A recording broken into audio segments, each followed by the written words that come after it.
अस्सलाम वालेकुम, आप देख रहे हैं टेक्निकल पीस। साहब, मेरा नाम है बाबुल आशमी। ये कुछ चार्ट पैटर्न्स हैं जो क्रिप्टो के अंदर, स्टॉक मार्केट के अंदर हमारी हेल्प करते हैं, लेकिन ये फेल भी होते हैं।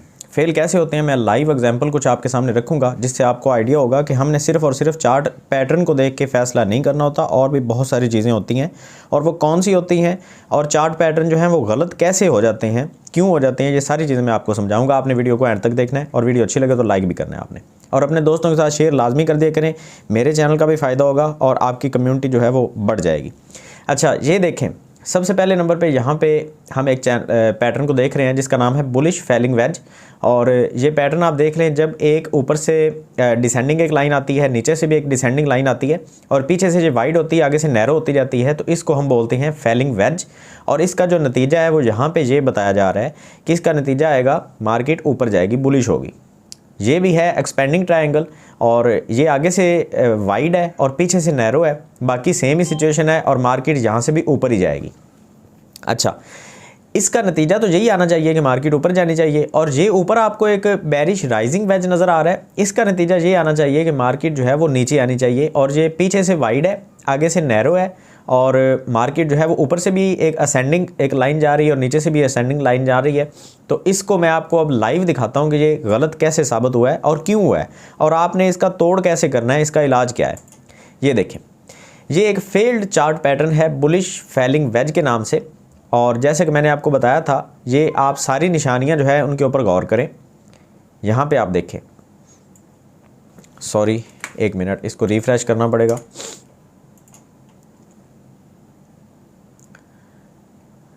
इसको हम 4 आवर के चार्ट पैटर्न के ऊपर लेके आते हैं। ये देखें, और ये इंडिकेटर हम ख़त्म कर देते हैं। ये देखें, अच्छा, अब आपको अच्छे तरीके से समझ आ जाएगी 4 आवर के टाइम फ्रेम के ऊपर। ये देखें, पीछे से ये जो चार्ट पैटर्न है ये वाइड है, आगे से नैरो है, ठीक है। और इसका नतीजा ये आना चाहिए था कि मार्केट जो है वो बुलिश होनी चाहिए थी, कम अज़ कम मार्केट को यहाँ तक आना चाहिए था, लेकिन मार्केट यहाँ पे नहीं आई, अगेंस्ट चली गई, ठीक है। अच्छा, एक तो इसमें सबसे जो ज़रूरी चीज़ है उसका ख्याल आपने ये रखना होता है कि जब भी चार्ट पैटर्न एक बना है ना, मिसाल के तौर पे इस तरह का एक चार्ट पैटर्न बन गया है, तो आपने उसका ब्रेकआउट होने का वेट करना है कि ऊपर की तरफ हो रहा है या वो नीचे की तरफ हो रहा है। ब्रेकआउट जिस तरफ होगा हम उस हिसाब से फैसला लेंगे। अगर तो ब्रेकआउट जो है वो ऊपर की तरफ हो रहा है तो हमने रीटेस्ट का वेट करना है, यहाँ पर हम एंट्री लेंगे और यहाँ पर जाके इसके बराबर हम जाके एग्ज़िट करेंगे। ये इसका सही जो तरीका है, असूली जो तरीका है वो ये है। लेकिन अगर ये नीचे की तरफ हो जाता है ब्रेकआउट, जैसे यहाँ पे ब्रेकआउट जो है वो नीचे की तरफ हो गया है, अब ये पैटर्न फेल हो चुका है, ठीक है। अब हम इस पैटर्न को बिल्कुल भी ट्रेड नहीं करेंगे, इसको फेल पैटर्न जो है वो समझा जाएगा, और इसको हम बिल्कुल हाथ नहीं लगाएंगे, छेड़ेंगे नहीं इसको, यहाँ पे ट्रेडिंग नहीं करेंगे। इसकी बहुत सारी वजूहत हैं, कुछ वजूहत मैं आपके सामने रखूँगा। एक तो इसकी वजह यह है कि मार्केट जो है वो यहाँ पर कुछ ना कुछ करेक्शन करती है कभी कभी, और कुछ खबरें ऐसी आ जाती हैं जो बुलिश नहीं होती, ठीक है। करेक्शन करना तो एक बिल्कुल नॉर्मल चीज़ है कि मार्केट नीचे आ रही है, ट्रेड होती होती नीचे आ रही है, तो अब मार्केट ने ऊपर जाना है। ये करेक्शन मार्केट ने कर ली, अब मार्केट तो ऊपर जाएगी। लेकिन ये कि अगर कोई खबर बुरी आ जाती है, जैसे कि यहाँ पे कोई बुरी खबर आ गई BTC के हवाले से और ETF के अप्रूव ना होने के हवाले से कोई खबर अगर बुरी आ गई, तो मार्केट जो है वो क्रैश कर जाएगी एकदम से। अब क्रैश करेगी तो उसका नतीजा ये आएगा कि मार्केट में जो पैटर्न बन रहे हैं वो फेल हो जाएंगे। आम तौर पे अगर नॉर्मल रूटीन के अंदर मार्केट चल रही होती है तो हमेशा जो पैटर्न है वो अपना काम करते हैं, लेकिन यहाँ पे क्या हुआ, पैटर्न फेल हो गया। अब एक और पैटर्न मैं आपको दिखाता हूँ। ये देखें, ये सेम पैटर्न है जो मैंने आपको यहाँ पे दिखाया था। ये देखें, राइजिंग वेज है, बेरिश राइजिंग वेज। ये बेरिश होना चाहिए था, मार्केट इस जगह से नीचे आनी चाहिए। ये देखें, अभी मार्केट जो है वो नीचे आके फिर ऊपर चली गई है। मार्केट ने नीचे आना था कुछ यहाँ तक, ठीक है। अगेन इसको रीलोड करना पड़ेगा, सॉरी, आपको वेट करना पड़ेगा 1 मिनट के लिए। अच्छा, 4 आवर की कैंडल के ऊपर ही हम बात करेंगे इंशाल्लाह, और 4 आवर की कैंडल के ऊपर समझना बड़ा इजी हो जाता है। इसको हम जो है वो रीलोड कर लेते हैं। ये देखें, नहीं सॉरी, ये जो है पैटर्न ये कुछ और खुल गया है, हम लिंक के यहाँ पे ये देखें। अच्छा, ये आप गौर करें, अब ये मार्केट जो है वो यहाँ तक नीचे आनी चाहिए थी, लेकिन क्या हुआ, अगेन मार्केट जो है वो ऊपर चली गई। ये पैटर्न भी फेल हो गया, इस पैटर्न को हम ट्रेड नहीं कर सकते। अब अगर यहाँ पे किसी ने ट्रेड किया था तो उसने बहुत बड़ी गलती पता है क्या कर दी, उसने इसके रीटेस्ट का वेट ही नहीं किया। रीटेस्ट क्या होता है कि अगर मार्केट इस तरह से ट्रेड हो रही थी और इसके अंदर अंदर मार्केट जो है वो चल रही थी, तो अब मार्केट नीचे अगर आई है ना तो वापस इस लाइन को रीटेस्ट करना बहुत ज़रूरी था। उसके बाद आपने यहाँ पे ट्रेड लेनी थी यहाँ पे, ठीक है, और यहाँ पे आके आपने एग्जिट करना था। फिर भी मार्केट को देखते रहना और स्टॉप लॉस लगा देना यहाँ पे, वो बहुत ज़रूरी होता है। अब कुछ लोग स्टॉप लॉस नहीं लगाते, वो बड़ा श्योर होते हैं कि जी अब ये नीचे आएगी मार्केट, यहाँ पे आके एग्जिट करेंगे, लेकिन ऐसा नहीं हुआ। क्या हुआ, मार्केट जो है वो अगेन यहाँ पे थोड़ा सा करेक्शन करके मार्केट ऊपर चली गई है। रीटेस्ट जो है वो बहुत लेट हुआ, मार्केट इतनी नीचे आई, रीटेस्ट यहाँ से होना चाहिए था यहाँ पे, ठीक है, लेकिन हुआ नहीं।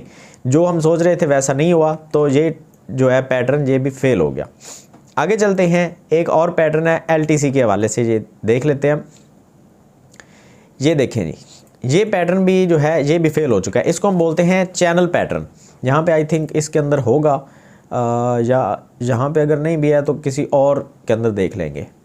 अच्छा, चैनल पैटर्न जो है इसका काम ये होता है कि जब मार्केट ऊपर से ट्रेड होती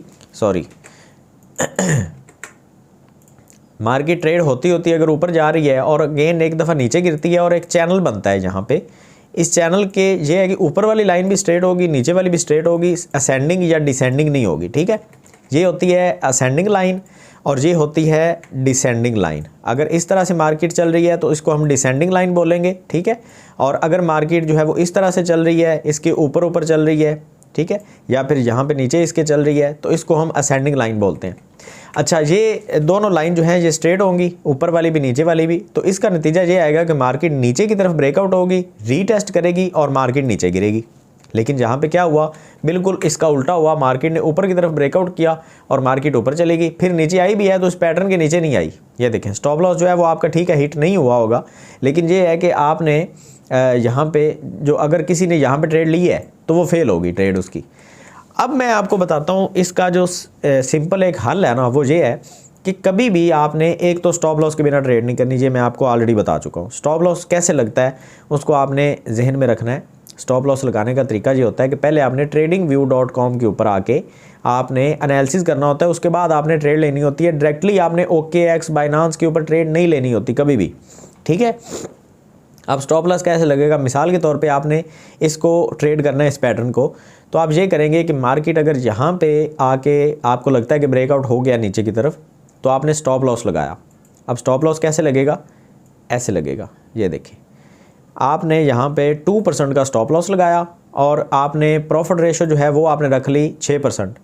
तो ये ट्रेड आपकी जो बनेगी ये बड़ी ज़बरदस्त बनेगी। प्रॉफिट एंड लॉस का रेशो जो बनेगा वो 9.3 का बनेगा, तो ये बड़ा ज़बरदस्त रेशो है। अच्छा, यहाँ पे आपने 2% का स्टॉप लॉस लगाया और प्रॉफिट रेशो आपने रखी 6%। अगर मार्केट आपके अगेंस्ट गई भी, नीचे ट्रेड अगर नहीं हुई, तो 2% का स्टॉप लॉस आपका लगा होगा वो हिट हो जाएगा। तो एक तो इससे बचने का तरीका ये है। दूसरा तरीका इससे बचने का ये है कि आपने गूगल के ऊपर यहाँ पे सर्च करना है क्रिप्टो न्यूज़, और यहाँ पे आपने कॉइन टेलीग्राफ को, क्रिप्टो पोटैटो को, कॉइन गैप और क्रिप्टो न्यूज़, ये 4 मेन एक वेबसाइट्स हैं। इनके ऊपर ये देखें 5 घंटे पहले एक आर्टिकल आ रहा है। मिसाल के तौर पे हम इस खबर को पढ़ते हैं। अगर आपको इंग्लिश नहीं भी आती, उसका एक सिंपल हल है कि आप यहाँ पे इसको जो है वो सिलेक्ट करें, ठीक है, इसके ऊपर राइट क्लिक करें और यहाँ पे गूगल ट्रांसलेट का एक ऑप्शन है, इसको आप प्रेस कर लें। तो ये जो भी आर्टिकल लिखा होगा वो आपके सामने यहाँ पे उर्दू में ट्रांसलेट होके आ जाएगा। यहाँ पे मैं आपको दिखा देता हूँ, ये देखें उर्दू में ट्रांसलेट हो गया। क्रिप्टो एक्सचेंज डेबिक्स को रोमानवी स्कैंडल के इल्ज़ामात का सामना है। GFTC ने 2.3 मिलियन के नुकसान का दावा किया है। ये मतलब जो भी है, ये सारी चीज़ें आपको उर्दू में ट्रांसलेट होकर यहाँ पे मिल गई। तो आपने ख़बरों के ऊपर लाजमी नज़र रखनी होती है कि जो लेटेस्ट खबरें हैं उनको देख के आपने चार्ट पैटर्न को देखना होता है। अगर तो आपका चार्ट पैटर्न जो बन रहा है इस तरह से, अगर आपका चार्ट पैटर्न भी बेरिश है, ये देखें चार्ट पैटर्न आपका बेरिश है, नीचे आने के चांसेस हैं, और उसके बाद फिर खबर भी बेरिश है, तो फिर आप इसको ट्रेड करेंगे, ठीक है। और अगर चार्ट पैटर्न तो बेरिश है लेकिन खबरें बुलिश हैं, तो आप चार्ट पैटर्न के बिल्कुल हाथ इसको नहीं लगाएंगे। और एक और छोटी सी चीज़ कि अगर संडे है तो संडे को मार्केट जो है वो मोस्टली कुछ इस तरह से चलती है, ना ज़्यादा ऊपर जाएगी ना ज़्यादा नीचे जाएगी। तो दिनों का भी बड़ा ख्याल रखना होता है आपने, ठीक है। आपने संडे का ख्याल रखना है, संडे अगर है तो मार्केट में कुछ ज़्यादा उतार चढ़ाव नहीं होगा, तो आपने कभी भी संडे को ट्रेड नहीं करनी। संडे को छुट्टी मारें भाई, अपना एंजॉय करें और जो ट्रेडिंग है इसको छोड़ दें, बख्श दें इसको, ज़्यादा लॉस करने की ज़रूरत नहीं है। और दूसरी बात ये है कि आपने एनालिसिस जो है वो हमेशा tradingview.com के ऊपर करना होता है। अगर एनालिसिस का आपको नहीं पता, उसका एक सिंपल हल है, आप आएँ जी यूट्यूब के ऊपर, इस चीज़ को आपने अच्छे से समझ के जाना है। यहाँ पे आए आप टेक्निकल पीर साहब के ऊपर, ठीक है, ये मेरा चैनल खुल जाएगा और यहाँ पे आप देख सकते हैं टेक्निकल पीर साहब को आप क्लिक करें और यहाँ पे आप आ जाएं प्लेलिस्ट के ऊपर। प्लेलिस्ट पे आएंगे तो यहाँ पे पूरा बेस्ट ट्रेडिंग के हवाले से, ये टेक्निकल एनालिसिस के हवाले से, ये देखें, इसको आप क्लिक करें। पूरा टेक्निकल एनालिसिस जो है वो मैंने यहाँ पे समझाया हुआ है। ये देखें सारी वीडियो जो है 28 वीडियो यहाँ पे पड़ी हुई हैं आपके सामने, आप इनको देखें और हर वीडियो के अंदर आपको बहुत कमाल की, बहुत ज़बरदस्त इन्फॉर्मेशन जो है वो दी गई है। हर वीडियो अपने आप में एक मुकम्मल इन्फॉर्मेशन है, लेकिन आपने ये नहीं करना कि कोई एक वीडियो देख के आपने ट्रेडिंग शुरू कर देनी है। आपने हर वीडियो देखनी है ताकि आपको मुकम्मल इन्फॉर्मेशन मिल सके और आपको पता चले कि यार एनालिसिस क्या होता है, किस तरह से करना है और मार्केट में बचना कैसे हमने। ठीक है जी, तो उम्मीद करता हूँ ये वीडियो आपको बहुत अच्छी लगी होगी, आपको कुछ नया सीखने को मिला होगा और मार्केट में सर्वाइव करने के लिए, क्योंकि इस तरह की जो बातें हैं वो आपको लोग नहीं बता रहे होते, वो जस्ट प्रॉफिट आपको बता रहे होते हैं। तो बचने के लिए आपको ये चीज़ें जो हैं वो पता होनी चाहिए। नेक्स्ट वीडियो में हम बात करेंगे कि कौन कौन से ऐसे पैटर्न हैं जिनको ट्रेड करके आप ज़्यादातर प्रॉफिट हासिल कर सकते हैं और बहुत कम उसमें लॉस के चांसेस होंगे। कोई आई थिंक कोई 80 या 90% के चांसेस हैं उसमें विन होने के, ठीक है, और सिर्फ 10 या 20% के चांसेस होंगे उसमें लॉस के। तो आपने हमेशा जो है वो इस चीज़ का ख्याल रखना है कि 20 या 10% के जो चांसेस हैं लॉस के वो रहते ज़रूर हैं, लेकिन हमने वो पैटर्न जो है वो ट्रेड करने हैं जो हमारे कम से कम अकल के मुताबिक ठीक ट्रेड हो सकते हो। कभी भी आपने रिस्क नहीं लेना, ये गैम्बलिंग नहीं है, ये ट्रेडिंग है। मिलते हैं नेक्स्ट वीडियो में, याद रखिएगा। अल्लाह हाफिज़।